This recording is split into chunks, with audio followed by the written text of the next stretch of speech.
Hi friends, welcome back to Mazhathulla creations. ഈ channel നിങ്ങൾ ആദ്യമായിട്ടാണ് കാണുന്നതെങ്കിൽ സബ്സ്ക്രൈബ് ചെയ്യാൻ മറക്കല്ലേ. ഈ വീട്ടിൽ നിന്ന് എത്രയും പെട്ടെന്ന് രക്ഷപ്പെടണം എന്നുള്ള കാര്യം മൈഥിലി വൈശാഖിനോട് പറയുന്നുണ്ട്. ഇവരുടെ സംസാരം മണിയമ്മ കേൾക്കുന്നുണ്ടായിരുന്നു. നിന്നെയൊന്നും അത്ര പെട്ടെന്ന് ഈ വീട്ടിൽ നിന്ന് രക്ഷപ്പെടാൻ ഞാൻ അനുവദിക്കില്ല എന്ന് പറഞ്ഞ് അന്ന് മീനാക്ഷി മൈഥിലിയുടെ ഫോട്ടോ കാണിച്ച കാര്യം മണിയമ്മ ഓർക്കുകയാണ്. ശേഷം കാണിക്കുന്നത് ചെമ്പകമംഗലം വീട്ടിൽ കാർത്തി അങ്ങോട്ട് വന്നിട്ട് സാവിത്രിയെ വിളിക്കുന്നുണ്ട്. സാവിത്രിയും മീനാക്ഷിയും കൂടി അവിടേക്ക് വരുന്നു. കാർത്തി പറയുന്നു, അമ്മേ, ഈ വീട്ടിൽ എൻ്റെ കുഞ്ഞിൻ്റെ കാര്യത്തെക്കുറിച്ച് ആർക്കും യാതൊരു ചിന്തയുമില്ല. എന്താ നീ അങ്ങനെ പറഞ്ഞത് എന്ന് സാവിത്രി ചോദിക്കുന്നുണ്ട്. ആ സമയം രാജലക്ഷ്മിയും അവിടേക്ക് വരുന്നുണ്ട്. കുഞ്ഞിൻ്റെ 28 കെട്ടിനെ കുറിച്ച് ഇതുവരെ ആരും സംസാരിച്ച് കണ്ടില്ല, അതാണ്. ഏതായാലും കുഞ്ഞിൻ്റെ പേരിടിയിലും 28 കെട്ടും ഞാൻ നടത്താൻ പോവുകയാണ് എന്നെ കാർത്തി പറഞ്ഞപ്പോൾ സാവിത്രി പറയുന്നു, എന്തൊക്കെ പറഞ്ഞാലും കുഞ്ഞിന് പേരിടുന്നത് ഞാൻ തന്നെയായിരിക്കും. മീനാക്ഷി പറയുന്നു, അതെന്ത് മര്യാദക്കേടാ? കുഞ്ഞിനെ നോക്കുന്നത് ഞാനല്ലേ, അതുകൊണ്ട് പേര് ഞാനിടും. ആഹാ, അതൊന്നും പറ്റില്ല എന്ന് സാവിത്രി. അതേ പറ്റൂ എന്ന് മീനാക്ഷി പറഞ്ഞപ്പോൾ സാവിത്രി പറയുന്നു, നിന്റെ വെല്ലുവിളി ഈ കാര്യത്തിൽ വേണ്ട. ഇത് വെല്ലുവിളിയല്ല, ഞാൻ കാര്യം പറഞ്ഞതാണെന്ന് മീനാക്ഷി പറയുന്നു. ഏത് നല്ല കാര്യം വന്നാലും ഇവിടെ ആ കാര്യം പറഞ്ഞ് തർക്കമാ എന്ന് കാർത്തി പറഞ്ഞപ്പോൾ രാജലക്ഷ്മി പറയുന്നു, നിങ്ങൾക്ക് തോന്നുന്നത് പോലെ ഈ കാര്യം നടത്തണ്ട. ഇത് ഈ കുഞ്ഞിന്റെ കാര്യത്തിലും എല്ലാവരുടെ കാര്യത്തിലും നടക്കുന്ന നല്ലൊരു ചടങ്ങാണ്, ദൈവാനുഗ്രഹത്തോടെ നടത്തേണ്ട കാര്യം. അതുകൊണ്ട് ഒരു ജോത്സ്യനെ വിളിച്ച് സമയം കുറിപ്പിക്കണം. ആ സമയത്ത് വേണം നൂലുകെട്ടും പേരിടിയിലും നടത്താൻ, അതാണ് അതിൻ്റെ ആചാരം എന്ന് രാജലക്ഷ്മി പറഞ്ഞപ്പോൾ കാർത്തി പറയുന്നു, ഇതേ എൻ്റെ കുഞ്ഞിന്റെ കാര്യമാ, അത് ഞാൻ തീരുമാനിച്ചോളാം. കുഞ്ഞിനെ നോക്കുന്നവരുടെ കാര്യത്തിന് ഒരു വിലയുമില്ല എന്നെ മീനാക്ഷി പറഞ്ഞപ്പോൾ രാജലക്ഷ്മി വീണ്ടും പറയുന്നു, നിനക്കൊക്കെ തോന്നിയതുപോലെ ചെയ്ത് ദോഷം വരുത്തി വെക്കരുത്. അനുഭവ പരിചയം കൊണ്ട് പറഞ്ഞു പോയതാ ഞാൻ. കേട്ടാലേ നിനക്കൊക്കെ കൊള്ളാം. അമ്മ പറയുന്നതിലും ഉണ്ടൊരു കാര്യം, ഈ കുഞ്ഞ് ജനിച്ചത് മുതൽ എനിക്ക് കഷ്ടകാലമാ എന്നെ സാവിത്രി മനസ്സിൽ വിചാരിക്കുന്നു. ഈ സമയം രാജലക്ഷ്മി അവിടുന്ന് പോവുകയും ചെയ്തു. മോനെ, ആചാരങ്ങൾക്കെതിരായി നമുക്കൊന്നും ചെയ്യണ്ട. ഒരു ജോത്സ്യനെ വരുത്തി നമുക്ക് സമയം കുറിപ്പിക്കാം എന്ന് സാവിത്രി കാർത്തിയോട് പറയുന്നുണ്ട്. ശേഷം കാണിക്കുന്നത് മണിയമ്മ മീനാക്ഷിയുടെ കൂട്ടുകാരിയെ വിളിക്കുന്നു. അന്ന് മോള് കൊണ്ടുവന്ന ഒരു പെൺകുട്ടിയെ ഒരു ഫോട്ടോ കാണിച്ചില്ലേ, അന്ന് ഞാനൊരു നുണ പറഞ്ഞു, എനിക്ക് ആ കുട്ടിയെ അറിയില്ല എന്ന്. ഇപ്പോൾ ഞാനൊരു ഫോട്ടോ ഞാൻ മോളുടെ ഫോണിലേക്ക് അയച്ചു തരാം. അത് നിങ്ങൾക്ക് അറിയാവുന്ന ആളാണോ എന്ന് ഒന്ന് പരിശോധിക്കണമെന്ന് മണിയമ്മ പറയുന്നു. നോക്കാമേ, ഫോട്ടോ അയക്കുകയെന്ന് ആ കുട്ടി പറയുന്നുണ്ട്. അങ്ങനെ മണിയമ്മ മൈഥിലിയുടെ ഒരു ഫോട്ടോ ആ കൂട്ടുകാരിക്ക് അയക്കുകയാണ്. അമ്മ, ഇത് തന്നെയാണ് ഞങ്ങൾ അന്വേഷിക്കുന്ന പെൺകുട്ടിയെന്ന് ആ കുട്ടി. ഞാൻ എന്താ വേണ്ടത് എന്ന് മണിയമ്മ ചോദിച്ചപ്പോൾ ആ കുട്ടി പറയുന്നു, അവളെ വിടരുത്, ഞങ്ങൾ ഉടൻ തന്നെ അവിടെ എത്താം. ശരി മക്കളെ, ഞാൻ അവളെ വിടില്ല എന്ന് മണിയമ്മ പറയുന്നു. ഉടൻ മീനാക്ഷി ഫോൺ ചെയ്യുകയാണ്. രാഘേന്ദു, ഞാൻ പറയാൻ പോകുന്ന കാര്യം നിനക്കൊരു ഗുഡ് ന്യൂസ് ആണെന്ന് രാഘേന്ദു പറയുന്നു. ഗുഡ് ന്യൂസോ? പിന്നെ എന്തിനാ വെച്ച് താമസിപ്പിക്കുന്നത്, പറഞ്ഞോ എന്ന് മീനാക്ഷി. നീ തിരക്കി നടന്ന ആളെ കണ്ടെത്തിയിരിക്കുന്നു എന്ന് രാഘേന്ദു പറയുന്നു. ഞാൻ തിരക്കി നടക്കുന്ന ഒരേ ഒരുത്തി ആ മൈഥിലിയാണെന്ന് മീനാക്ഷി പറഞ്ഞപ്പോൾ രാഘേന്ദു പറയുന്നു, അവളെ തന്നെയാണ് കണ്ടെത്തിയിരിക്കുന്നു. എവിടെയെന്ന് മീനാക്ഷി ചോദിച്ചപ്പോൾ രാഘേന്ദു പറയുന്നു, അവള് ആ പ്രതിമകൾ വിൽക്കുന്ന അമ്മയുടെ അടുത്ത് തന്നെയുണ്ട്.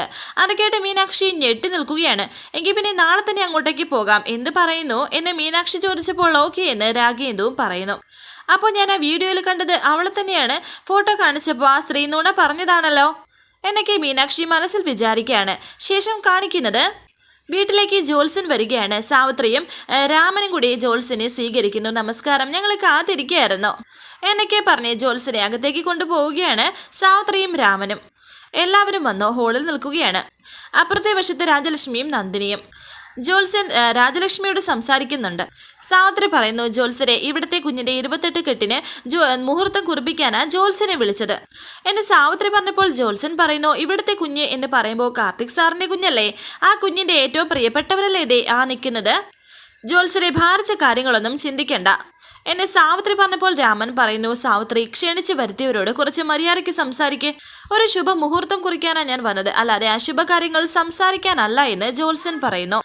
അദ്ദേഹം മുഹൂർത്തം കുറിക്കുകയാണ്. ഈ നാട്ടിലെ ഏറ്റവും വലിയ കുടുംബമാണ് ചെമ്പകമംഗലം. പാരമ്പര്യം ഏറെ പറയാനുള്ള മാതൃകാ കുടുംബം. ഇവിടെ ഇങ്ങനെയൊരു കയറ് കെട്ടി മനസ്സുകളെ കീറി മുറിക്കരുതായിരുന്നു എനിക്ക് ജോത്സ്യൻ പറഞ്ഞപ്പോൾ സാവിത്രി മനസ്സിൽ വിചാരിക്കുന്നു, ഇയാളെന്റെ നാവിനെ നല്ലത് നാലെണ്ണം പറഞ്ഞേ കേക്ക് മടങ്ങൂ. ശേഷം അദ്ദേഹം കബഡി നിർത്തിയ സമയം നോക്കുകയാണ്. കുഞ്ഞ് ഏത് നക്ഷത്രത്തിലാണ് ജനിച്ചതെന്ന് ജോത്സ്യൻ സാവിത്രിയോട് ചോദിക്കുന്നു. സാവിത്രിക്കാണെങ്കിൽ അതൊന്നും ഓർമ്മയേ ഇല്ല. കൊച്ചിന്റെ അച്ഛമ്മയ്ക്ക് അത് അറിയത്തില്ലല്ലേ എന്ന് അദ്ദേഹം ചോദിക്കുന്നുണ്ട്. ഒരു നാണക്കേട് കൊണ്ടിങ്ങനെ തലതാഴ്ത്തി നിൽക്കുകയാണ് സാവിത്രി. അപ്പോഴാണ് നന്ദിനി പറഞ്ഞത് കുഞ്ഞിന്റെ നാള് തിരുവോണം ആണെന്ന്. യഥാർത്ഥത്തിൽ കുഞ്ഞിന്റെ അച്ഛമ്മ നന്ദിനി മേഡം ആണല്ലോ എന്ന് അദ്ദേഹം പറഞ്ഞപ്പോൾ കാർത്തി പറയുന്നു, ജോത്സരെ നിങ്ങളെ ഞങ്ങൾ വിളിപ്പിച്ചത് സമയം നോക്കാനാണ്, അത് മാത്രം ചെയ്താൽ മതി. അദ്ദേഹം പറയുന്നു, തിരുവോണം നക്ഷത്രം. കുഞ്ഞിന്റെ അച്ഛന്റെ നക്ഷത്രമോ? വിശാഖമെന്ന് രാജലക്ഷ്മി പറയുന്നു. അമ്മയുടെ നാള് ചോദിക്കുകയാണ്. ഓ ക്ഷമിക്കണം, അമ്മ ഇല്ലല്ലോ. ജോത്സരെ ഞാനാണ് കുഞ്ഞിന്റെ അമ്മ, എന്റെ നാള് മതിയോ എന്ന് മീനാക്ഷി ചോദിക്കുന്നു. മോളുടെ നാള് മകമല്ലേ, അതെനിക്കറിയാം എന്ന് ജോത്സൻ പറയുന്നു. വരുന്ന 21 രാവിലെ 28 കെട്ടാനും കുട്ടിക്ക് പേരിടാനും നല്ലൊരു മുഹൂർത്തമുണ്ട്, എന്തു പറയുന്നു എന്ന് അദ്ദേഹം ചോദിക്കുന്നു. എല്ലാവരും സന്തോഷത്തോടെ നിൽക്കുന്നു. കുറിച്ചോ ജോത്സരെ, എനിക്ക് കുഴപ്പമില്ല എന്ന് കാർത്തി പറയുന്നു. അങ്ങനെ തീയതി കുറിച്ചിട്ട് കാർത്തിക്ക് കൊടുക്കുകയാണ് ജോത്സൻ. അദ്ദേഹത്തിന് കാർത്തി ദക്ഷിണയും കൊടുത്തു. മീനാക്ഷി ഇതാ എന്ന് പറഞ്ഞ് കാർത്തി മീനാക്ഷിയുടെ കയ്യിലേക്ക് ആ തീയതി കൊടുക്കാൻ തുടങ്ങിയപ്പോൾ, എന്തോന്ന് മീനാക്ഷി ഇങ്ങോട്ട് താ എന്ന് പറഞ്ഞ് കാർത്തിയുടെ കയ്യിൽ നിന്നും സാവിത്രി അത് പിടിച്ചു വാങ്ങി. മംഗളകർമ്മങ്ങൾ നടത്തുമ്പോൾ ദയവായി ഇങ്ങനെ അതിർവരമ്പുകൾ ഇട്ട് നിൽക്കരുത്. എല്ലാവരും ഒരേ മനസ്സോടെ നിൽക്കണം, അല്ലെങ്കിൽ ഈ ചെയ്യുന്നതിന് ഒരു പ്രയോജനവും ഉണ്ടാകില്ല എന്നും ജോത്സ്യൻ പറയുന്നു. ശേഷം കാണിക്കുന്നത് മണിയമ്മയുടെ വീട്ടിൽ മൈഥിലി ചമ്മന്തി അരച്ചുകൊണ്ട് നിൽക്കുകയാണ്, അതും കല്ലിൽ തന്നെ. ആ സമയത്ത് മണിയമ്മ അവിടേക്ക് വന്നിട്ട് പറയുന്നു, മോളെ നാളെ എൻ്റെ മകൻ്റെ പിറന്നാളാണ്, നാളെ എന്നോടൊപ്പം മോൾക്ക് ക്ഷേത്രത്തിൽ വരുന്നതിന് കുഴപ്പമുണ്ടോ? എന്ത് കുഴപ്പം അമ്മേ എന്ന് മൈഥിലി പറഞ്ഞപ്പോൾ മണിയമ്മ പറയുന്നു, എന്നാ പിന്നെ നമുക്ക് ഒരുമിച്ച് പോകാം, തിരിച്ചു വന്നിട്ട് നമുക്ക് ചെറിയൊരു സദ്യ ഒരുക്കണം, പായസവും ഉണ്ടാക്കാം. പിന്നെ എന്താ അമ്മേ, നമുക്ക് സദ്യ ഉണ്ടാക്കാമെന്ന് മൈഥിലി. മോൻ മരിച്ചതിൽ പിന്നെ ഞാനാകെ വിഷമത്തിലായിരുന്നു, അപ്പോഴാണ് ദൈവം എനിക്ക് എൻ്റെ മോളെ തന്നത്. നിങ്ങൾ വന്നേ പിന്നെയാ മോളില്ലാത്ത സങ്കടം ഞാൻ മറന്നത്. മോള് നാളെ മുഴുവൻ സമയവും ഈ അമ്മയോടൊപ്പം ഉണ്ടാകണം. നാളെ മോനെക്കുറിച്ചുള്ള സങ്കടങ്ങൾ എനിക്ക് ഉണ്ടാവാൻ ഇടവരരുത് എനിക്ക് മണിയമ്മ പറഞ്ഞപ്പോൾ മൈഥിലി പറയുന്നു, ഞാൻ അമ്മയോടൊപ്പം തന്നെ ഉണ്ടാകും. എവിടെ പോവാനാ ഞാൻ? അമ്മ വിഷമിക്കേണ്ട കേട്ടോ.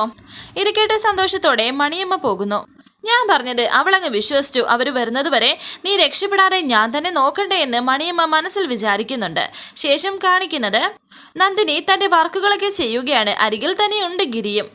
ആചാരാനുഷ്ഠാനങ്ങൾ പാലിച്ച് ചെയ്യുന്നത് കൊണ്ടായിരിക്കും ഇവിടുത്തെ മംഗല്യ പുടവകൾക്ക് ഇത്രയ്ക്ക് പ്രത്യേകത. എനിക്ക് ഗിരി പറഞ്ഞപ്പോൾ അതേ ഗിരി ഒരു കല്യാണ സാരി പെയിന്റ് ചെയ്യുന്നതിന് ശേഷം കുറഞ്ഞത് 3 ദിവസമെങ്കിലും അതിവിടെ പൂജയ്ക്ക് വെക്കും. പ്രത്യേക പ്രാർത്ഥനകൾക്ക് ശേഷമാണ് അമ്മ അത് പെൺകുട്ടിക്ക് കൊടുക്കുന്നത് എന്നെ നന്ദിനി പറഞ്ഞപ്പോൾ, ഓ ഇത് ഞാൻ കേട്ടിട്ടുണ്ട്. ഇവിടുത്തെ മംഗല്യ പുടവ വാങ്ങിയാൽ കല്യാണം കഴിക്കുന്ന പെൺകുട്ടികൾ ദീർഘസുമംഗലികളാകുമെന്ന് കേട്ടിട്ടുണ്ട്. ഈ മംഗല്യപ്പുടവയിൽ വരകളും വർണ്ണനകളും ചെയ്യുന്ന പെൺകുട്ടിക്ക് മാത്രം എന്തുകൊണ്ട് ആ ഭാഗ്യം കിട്ടിയില്ല എന്ന് ഗിരി ചോദിച്ചപ്പോൾ പെട്ടെന്ന് വിഷമത്തിലാവുകയാണ് നന്ദിനി. ചോദിക്കേണ്ടെന്ന് കരുതിയതാ, ഇത്രയൊക്കെ ആയ സ്ഥിതിക്ക് ചോദിക്കാതിരിക്കാനും സാധിക്കില്ല. എന്തായിരുന്നു ജയറാമുമായിട്ട് പിരിയാനുള്ള കാരണമെന്ന് ഗിരി ചോദിക്കുന്നു. പ്ലീസ് ഗിരി, എന്നോട് അതൊന്നും ചോദിക്കരുത്, എനിക്കതൊന്നും പറയാൻ താല്പര്യമില്ല എന്ന് വളരെ സങ്കടത്തോടെ നന്ദിനി ഗിരിയോട് പറയുന്നു. പെയിന്റ് ചെയ്തുകൊണ്ടിരുന്ന നന്ദിനിക്ക് പെട്ടെന്നാണ് ഒരു തലകറക്കം അനുഭവപ്പെടുന്നത്. നന്ദിനി തലകറങ്ങി വീഴുമ്പോൾ ഗിരി തന്നെയാണ് നന്ദിനിയെ ഇങ്ങനെ പിടിക്കുന്നത്. നന്ദിനിയെ പിടിച്ച് അപ്പുറത്തേക്ക് കൊണ്ടുവരികയാണ് ഗിരി. രാജലക്ഷ്മിയും കൈമളും അവിടെ തന്നെ ഉണ്ടായിരുന്നു. മോളെ നന്ദിനി എന്ന് പറഞ്ഞ് അവർ രണ്ടുപേരും നന്ദിനിയുടെ അരികിലേക്ക് ഓടിയെത്തി. എന്താ പറ്റിയതെന്ന് ചോദിക്കുന്നു. തലകറക്കമാണെന്ന് ഗിരി പറയുന്നുണ്ട്. അങ്ങനെ ഒരു ചെയറിൽ നന്ദിനി ഇരുത്തുകയാണ്. പെട്ടെന്ന് എന്താ ഇങ്ങനെയെന്ന് കൈമൾ ചോദിച്ചപ്പോൾ ഗിരി പറയുന്നു, പ്രഷർ വേരിയേഷൻ വല്ലതുമാണോ? നോക്കി നിന്നിട്ട് കാര്യമില്ല, ഇത്രയും പെട്ടെന്ന് ഹോസ്പിറ്റലിൽ എത്തണം. ഞാൻ കൊണ്ടാക്കാം, ഞാൻ വണ്ടി റെഡിയാക്കട്ടെ, അച്ഛനും അമ്മയും അപ്പുറത്തേക്ക് കൊണ്ടുവരൂ നന്ദിനിയെ എന്ന് പറഞ്ഞ ഗിരി പെട്ടെന്ന് തന്നെ അങ്ങോട്ടേക്ക് പോകുന്നു. ഈ സമയം മീനാക്ഷി കുഞ്ഞിനെ എടുത്തുകൊണ്ട് നടക്കുകയായിരുന്നു. സാവിത്രി എവിടേക്ക് വന്നു. നീ കുഞ്ഞിനെ ഒക്കത്ത് വെച്ച് അങ്ങോട്ടും ഇങ്ങോട്ടും നടന്നോ, ഇവിടെ നടക്കുന്ന ഭൂകമ്പമൊന്നും നിനക്കറിയണ്ടല്ലോ എന്നെ സാവിത്രി പറഞ്ഞപ്പോൾ, ഭൂകമ്പമോ? എന്ത് ഭൂകമ്പം എന്നെ മീനാക്ഷി ചോദിക്കുന്നു. നിന്റെ അമ്മ തലകറങ്ങി വീണു എന്ന് സാവിത്രി പറഞ്ഞതും ഞെട്ടലോടെ നിൽക്കുകയാണ് മീനാക്ഷി. ആ ഗിരി എന്ന് പറയുന്നവനാണല്ലോ ഇപ്പോൾ എല്ലാം. അവനവളെ താങ്ങി പിടിച്ചിങ്ങോട്ട് കൊണ്ടുവന്നു. എൻ്റെ അമ്മയും അച്ഛനും അവരും കൂടി അവളെ ഹോസ്പിറ്റലിലേക്ക് കൊണ്ടുപോയി. ഇത് കേട്ട് മീനാക്ഷി പറയുന്നു, എൻ്റെ ദൈവമേ, എന്നിട്ട് എന്നെ വിളിക്കാത്തത് എന്താ? ഒരു ലോഡ് ആളുകൾ കൂടെ പോയിട്ടുണ്ട്, ഇനി നീ കൂടി ചെല്ലാത്തതിൻ്റെ കുറവേ ഉള്ളൂ. നിന്റെ അമ്മയ്ക്ക് ദൈവമായിട്ട് കൊടുക്കുന്ന ഓരോ ശിക്ഷകളാ ഇതൊക്കെ, അനുഭവിക്കട്ടെ. അവരുടെ അഹങ്കാരത്തിന് ഇതൊന്നും പോരാ, ഇതിനപ്പുറം കിട്ടണമെന്ന് സാവിത്രി പറഞ്ഞപ്പോൾ മീനാക്ഷി ദേഷ്യത്തോട് പറയുന്നു, മിണ്ടരുത് നിങ്ങൾ. എൻ്റെ അമ്മയെക്കുറിച്ച് അനാവശ്യമായ ഒരു അക്ഷരം മിണ്ടിപ്പോകരുത്. എൻ്റെ അമ്മയെക്കുറിച്ച് മോശമായിട്ട് പറയാൻ നിങ്ങൾക്കെന്താ യോഗ്യത? നിങ്ങളൊരു മനുഷ്യ സ്ത്രീയാണോ? ഇരിക്കട്ടെ സാവിത്രി, എന്താടി പറഞ്ഞത് എന്ന് സാവിത്രി ദേഷ്യത്തോടെ ചോദിച്ചപ്പോൾ മീനാക്ഷി പറയുന്നു, നിങ്ങൾക്ക് നിങ്ങളോടല്ലാതെ മറ്റാരോടെങ്കിലും സ്നേഹമുണ്ടോ? ദേ നിങ്ങളുടെ മകന്റെ കൊച്ചായത്, ഇതിനെ നിങ്ങൾ സ്നേഹത്തോടെ ഒന്ന് നോക്കിയിട്ടുണ്ടോ? എന്നിട്ട് അവർ അഡ്വൈസ് ചെയ്യാൻ നടക്കുന്നു എന്ന് പറഞ്ഞ് മീനാക്ഷി പോകാൻ തുടങ്ങിയപ്പോൾ സാവിത്രി മീനാക്ഷിയെ തടയുന്നു. നിക്കടി അവിടെ. എന്നാൽ മീനാക്ഷി വളരെ രൂക്ഷമായി സാവിത്രിയെ നോക്കിയിട്ട് പറയുന്നു, മാറും മുമ്പിന്ന്. എൻ്റെ അമ്മയെക്കുറിച്ച് ഓർത്ത് ഞാൻ ടെൻഷനിലാണ്, അതിനിടയ്ക്ക് കടിച്ചു ചാടിയാൽ എൻ്റെ കൺട്രോൾ പോകും. ദേഷ്യത്തോടെ സാവിത്രിയെ നോക്കിയിട്ട് മീനാക്ഷി അവിടെ നിന്ന് പോകുന്നു. ഇവളെ നിലയ്ക്ക് നിർത്തണമെങ്കിൽ എൻ്റെ ഈ വിരട്ട് പോരാ എന്ന് സാവിത്രി മനസ്സിൽ വിചാരിക്കുന്നു. ഇതേ സമയം ജയറാം മുറ്റത്ത് നിൽക്കുകയായിരുന്നു. ദേവിക്ക് എന്ത് പറ്റിയതാണെന്ന് അറിയില്ലല്ലോ. അച്ഛൻ ഫോണും കൊണ്ടുപോയിട്ടില്ലെന്ന് തോന്നുന്നു, വിളിച്ചിട്ട് എടുക്കുന്നില്ല എന്നൊക്കെ ജയറാം മനസ്സിൽ വിചാരിക്കുകയാണ്. എന്നാലും എന്നോട് പറയാതെ ഹോസ്പിറ്റലിലേക്ക് കൊണ്ടുപോയല്ലോ എന്നൊക്കെ ജയറാം വിചാരിക്കുകയാണ്. അപ്പോൾ അവിടേക്ക് ഒരു ജീപ്പ് വരുന്നുണ്ട്. വണ്ടിയിൽ നിന്നും ഗിരി ഇറങ്ങി, നന്ദിനിയും ഇറങ്ങുന്നു, അച്ഛനും അമ്മയും ഇറങ്ങി. ദേവി എന്താ പറ്റിയത്, ഇപ്പോൾ എല്ലാം കുറഞ്ഞോ ദേവി എന്നൊക്കെ ജയറാമൻ ചോദിച്ചപ്പോൾ രാജലക്ഷ്മി പറയുന്നു, ഇതൊക്കെ നീ തിരക്കേണ്ട കാര്യം, നിന്റെ ആരാടാ ഇവള്? ആസ്ഥാനത്ത് കടന്നു വന്ന് അനാവശ്യ ചോദ്യം ചോദിച്ചാലേ കിടന്നുറങ്ങാനുള്ള സ്ഥലം വരെ നിനക്ക് ഇല്ലാണ്ടാകും, പറഞ്ഞേക്കാം. വാ മോളെ എന്ന് പറഞ്ഞ് നന്ദിനിയും കൂട്ടിക്കൊണ്ട് അകത്തേക്ക് പോവുകയാണ് രാജലക്ഷ്മി. ഗിരിയും പിറകെ പോകുന്നു. കൈമൾ സങ്കടത്തോടെ അവിടെ നിൽക്കുകയാണ് ജയറാമിനൊപ്പം. ജയറാമും സങ്കടത്തോടെയാണ് അത് നോക്കി നിൽക്കുന്നത്. മോനെ ജയറാം, നന്ദിനിക്ക് ഒരു തലകറക്കം, ഞങ്ങൾ ഹോസ്പിറ്റലിലേക്ക് കൊണ്ടുപോയി മരുന്നൊക്കെ കൊടുത്തിട്ടുണ്ട്, കുഴപ്പമൊന്നുമില്ല, പേടിക്കേണ്ടെന്ന് ഡോക്ടർ പറഞ്ഞു എന്നൊക്കെ കൈമൾ ജയറാമിനോട് പറയുന്നുണ്ട്. അമ്മ എന്ന് പറഞ്ഞ് അവിടേക്ക് ഓടി വരികയാണ് മീനാക്ഷി.